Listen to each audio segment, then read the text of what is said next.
Oke, assalamualaikum warahmatullahi wabarakatuh.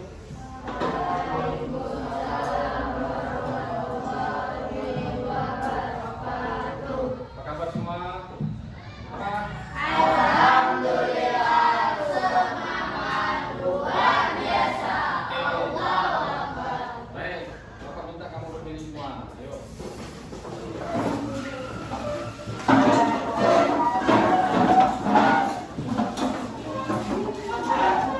Bapak baca di depan ya, ada petunjuknya di situ. Taruh tangan di kening, kedua tangan. Pencet kedua kuping. Tepukkan kedua ketiaknya. Gantian. Usapkan ke muka.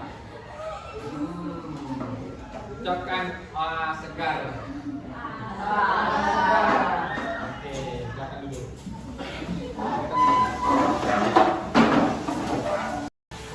Baik, hadir semua? Berapa orang yang hadir? 3 orang. Siapa aja namanya? Excel. Terus siapa lagi? Oh ya, yang muslim.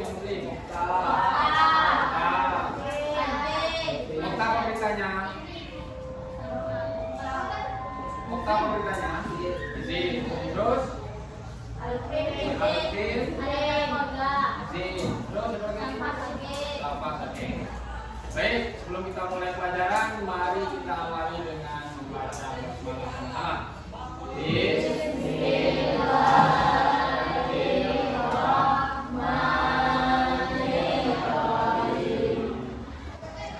Beragama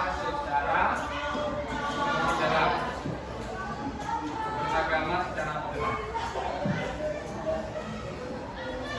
Tujuan pembelajarannya adalah pertama, Anda semua dapat menyelesaikan persoalan hubungan intern dan antar umat beragama dalam kehidupan sehari-hari.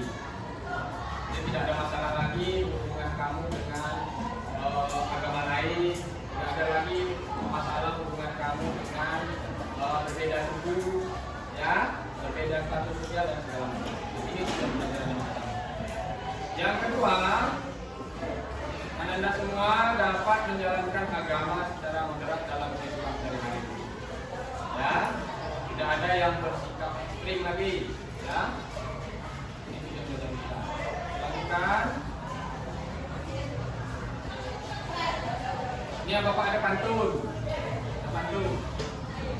Jika Tuhan ke Indragiri, bila baca kau. Ulangi, jika Tuhan ke Indragiri, mesti waspada dan berhati-hati. Hiduplah damai di bumi pertiwi. Kembangkan sikap saling menghormati.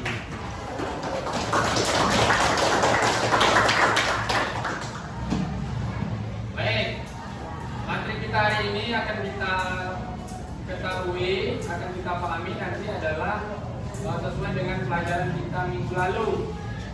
Minggu sebelumnya ya.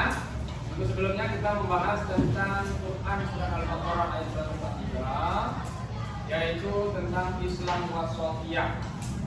Ya, tentang Islam wasatiyah. Minggu lalu kita sudah membaca ayatnya, kita sudah membaca terjemahannya, ya. Kemudian kita sudah menggali isi kandungannya. Islam wasatiyah. Apa itu Islam wasatiyah? Nah, ini akan kita bahas nantinya. Kemudian bagaimana prinsip Islam wasatiyah itu dalam kehidupan sehari-hari? Ya, bagaimana prinsip? Akan kita bahas pada materi hari ini. Baik, kita masuk ke materi. Ini pelajaran kita minggu lalu ya, yaitu hadis Nabi. Jauhilah dari kalian sikap terlalu berlebihan melampaui batas dalam beragama, karena sesungguhnya hal yang menghancurkan umat sebelum kalian adalah lantaran sikap terlalu berlebihan dalam beragama. Ini hadis surat Ibnu Majah. Lanjut dulu, Anda coba saksikan video berikut.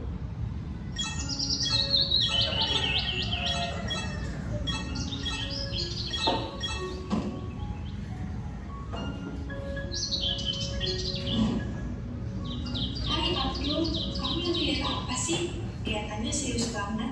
Oh, inilah kita. Aku sedang melihat berita. Ini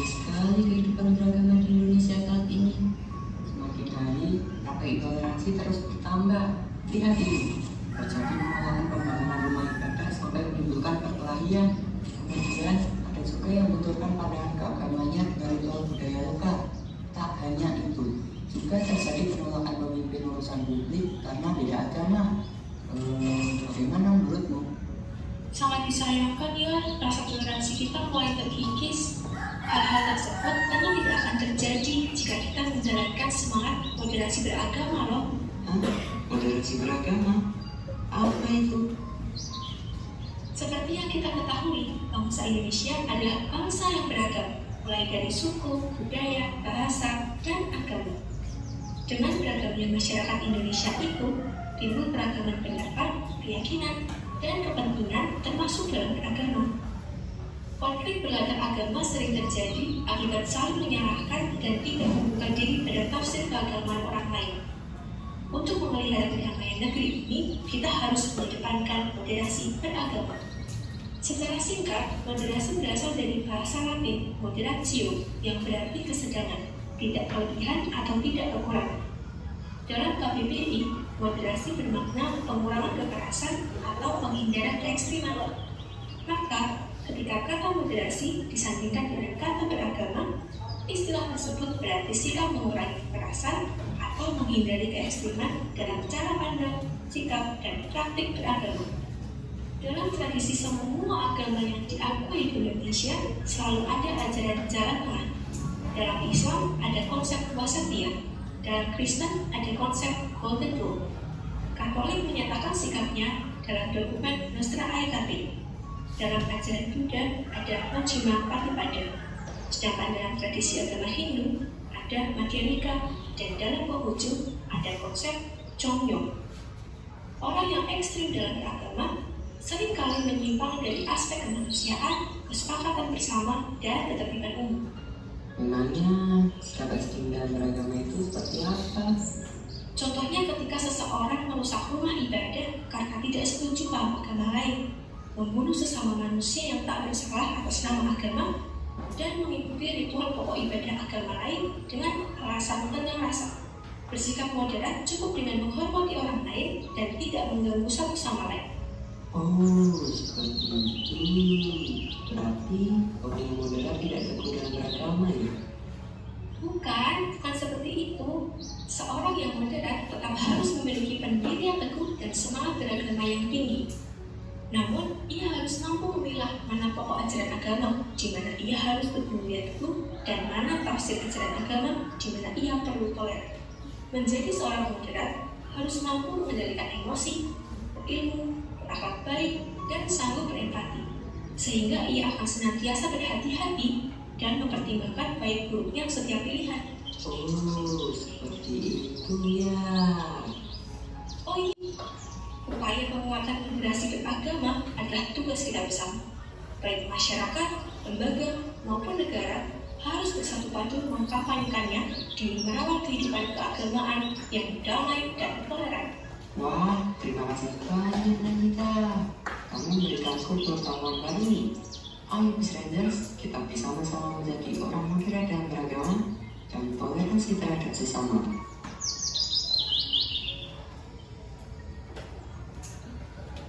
Oke, kita lanjutkan. Nah, ini dia kegiatan diskusi kelompok. Ya, dan Bapak akan bentuk kamu beberapa kelompok nanti. Saya Raymond, saya ingin mempresentasikan contoh konflik yang berada di Indonesia. Berbagai macam contoh konflik di Indonesia yaitu konflik antar suku, konflik antar agama, dan juga konflik antar sosial. Contoh konflik suku. Di Indonesia terdapat banyak suku yang memiliki perbedaan bahasa daerah, adat istiadat, sistem kekerabatan, seni daerah, dan hak asal. Di samping itu juga dapat beberapa konflik yang timbul dari perbedaan suku. Satu, konflik antar suku di Sampit 2001, konflik suku yang berada di Papua 2018. Penyelesaiannya saling menolong dan saling menghargai, menimbulkan sikap toleransi, menimbulkan semangat nasionalisme, menumbuhkan sikap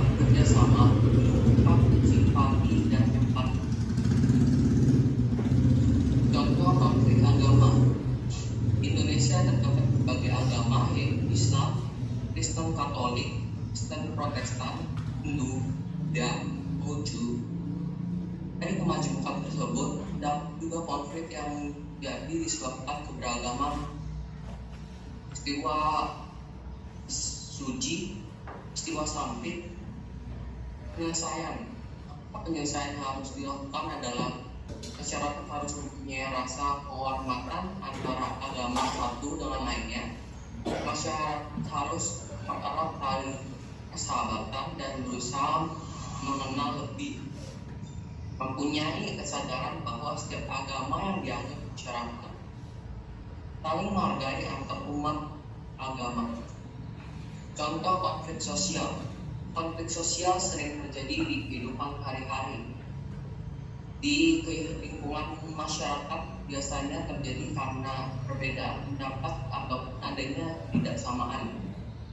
Cara penyelesaiannya adalah dengan cara saling menghormati pendapat orang lain, ataupun penyelesaiannya dilakukan secara netral, tidak merugikan dua pihak tersebut.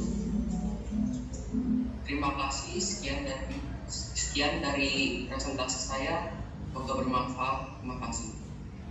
Oke. Nah, dari presentasi film tadi, video tadi, ya, menurut kamu dari beberapa konflik tadi, ada beberapa konflik tadi kan? Ada konflik agama, ada konflik suku, ada konflik sosial tadi kan? Nah, menurut kamu masalah atau konflik yang mana yang paling sensitif? Tahu yang paling sensitif? Sensitif itu artinya paling mudah terjadi. Itu sensitif. Kalau kita ini kan laki-laki dengan perempuan, yang paling sensitif siapa? Perempuan kan? Perempuan paling sensitif kan? Mudah tersinggung kan? Iya. Paling sensitif perempuan. Nah, dari 3 konflik tadi, kira-kira menurut kamu yang mana yang paling sensitif? Apakah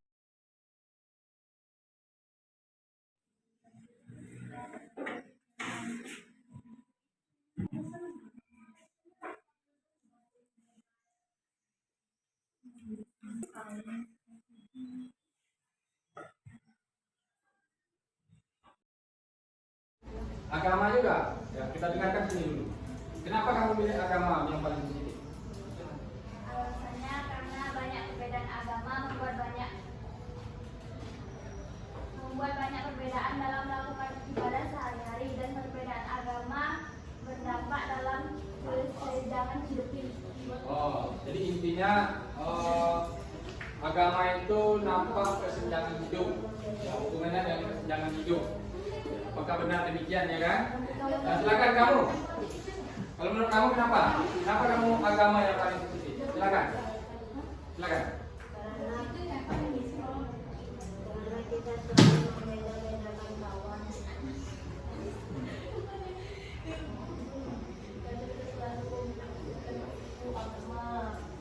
Coba ulangi.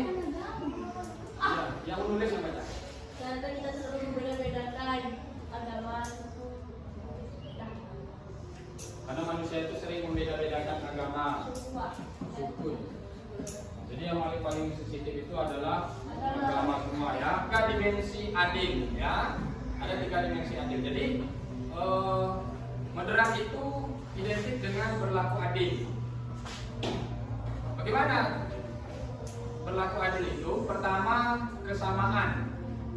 Makna adil itu adalah kesamaan, yaitu memberikan perilaku yang sama dalam menegakkan aturan kepada semua orang tanpa membedakan latar belakang agama, sosial, ekonomi, dan politik. Ini yang harus kita miliki, 3 dimensi. Yang kedua, kita harus tanamkan juga keseimbangan, yaitu memberikan perlakuan yang sama kepada orang lain, tidak membeda-bedakan. Ya. Yang ketiga, proporsional, yaitu menempatkan sesuatu pada tempatnya. Ya, menempatkan sesuatu pada tempatnya. Misalnya orang tua kamu dalam ngasih jajan ke kamu kan proporsional. Ketika kamu SD jajannya sekian, ketika SMP kamu jajannya sekian. Pernahkah kamu cemburu dengan kakak kamu, dengan adik kamu? Pernahkah cemburu seperti itu? Tidak. Nah, itulah adil. Artinya apa? Orang tua kamu ngasih jajan ke kamu itu proporsional. Itu adil, ya. adil. Jadi adil itu nggak mesti harus sama banyak. Misalnya 20.000 kamu adik, kamu 20.000 juga, kakak kamu 20.000 juga, belum tentu adil itu, ya, karena tidak proporsional. Lanjutkan. Nah, moderat. Moderat itu apa sih? Tadi sudah dijelaskan, yaitu menghindari perilaku atau pengungkapan yang ekstrim. Yang perlu dihindari adalah sikap ekstrim, yaitu sikap yang keras atau fanatik dalam agama ini. Kemudian sekuler, memisahkan urusan duniawi dengan agama, itu tidak boleh juga dalam agama kita.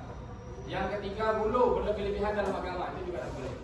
Berlebih-lebihan dalam agama, tak mau bergaul dengan orang lain, dengan perempuan anti perempuan, yang perempuan itu juga anti laki-laki. Kenapa? Tak mau berlebih-lebih. Apa? Dia terlalu berlebih-lebihan dalam agama, sehingga menganggap laki-laki ini adalah najis semua, ya kan? Oke, lanjutkan sedikit lagi.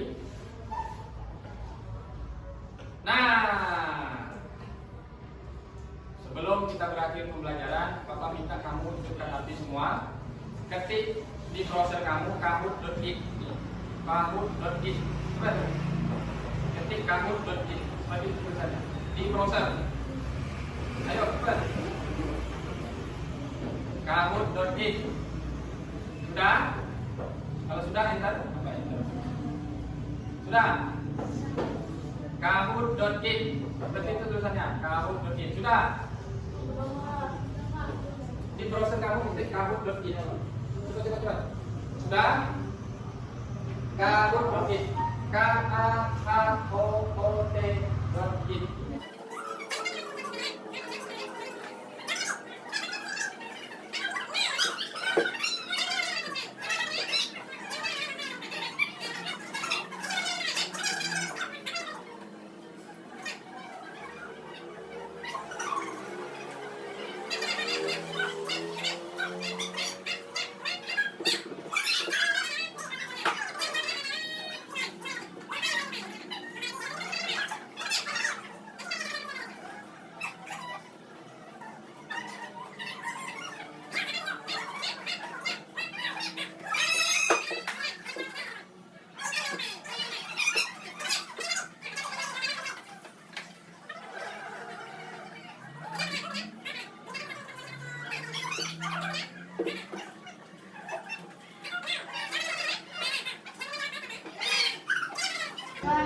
Asina juara 3, Nova juara 2, siapa juara 1?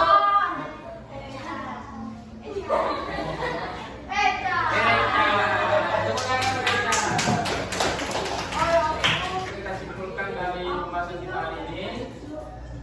Apa yang bisa kita simpulkan? Ada yang bisa simpulkan? Oh, moderat itu mesti kita tanamkan dalam kehidupan sehari-hari. Kita tidak bersikap lebih-lebihan, baik itu dari segi agama, dari segi suku, dari segi apalagi kehidupan sosial dan sebagainya. Ya, kita diperintahkan untuk membaur satu sama lain, ya, tanpa harus memandang suku, agama ataupun agama, ya. Satu sosial juga. Baik. Sebagai tugas di rumah, kamu kerjakan latihan halaman ya, latihan halaman 158 ya, halaman 158 kamu kerjakan di rumah, minggu depan kita koreksi ya.